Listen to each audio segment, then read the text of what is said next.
అంటే కేవలం అభినయ కళ మాత్రమే కాదు, ఒక యాక్టింగ్ అనేదే కాదు, ప్రజాసేవని కూడా పుణికి పుచ్చుకొని హిందూపూర్ నియోజకవర్గం నుంచి ముచ్చటగా 3వసారి ఎంపికైనటువంటి మన ధీరుడు, మన యోధుడు ఎన్ని హ్యాట్రిక్ విజయాలు అందించారు, ఎన్ని చిత్రాల్లో మనకి తన యొక్క సామర్థ్యాన్ని చూపారో మనకు తెలియందే కాదు.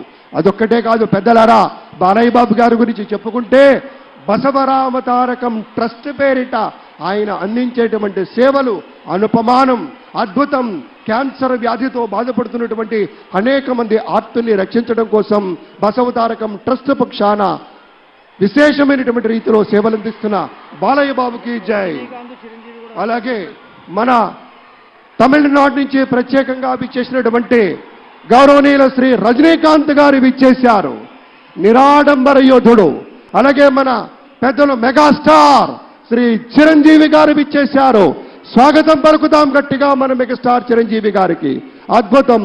ఆత్మీయ ఆలింగనాల నడుమ సహేతుకమైన సప్రమాణికమైనటువంటి రీతిలో ఆ వినయం చూడండి మన రజనీకాంత్ గారిది.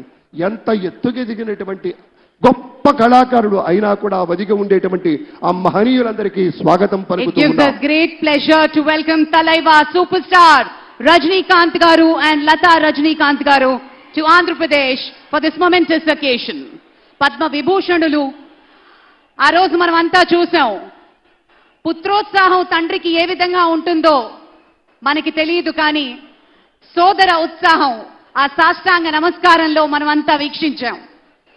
ఆప్యాయత, అనురాగం, అనుకున్నది సాధించి పవన్ కళ్యాణ్ గారు సోదరుడు మెగాస్టార్ గారికి సాష్టాంగ నమస్కారం చేసిన తరుణం మనందరి కళ్ళల్లో కూడా నీళ్లు వచ్చాయి, ఆనంద బాష్పాలు వచ్చాయి.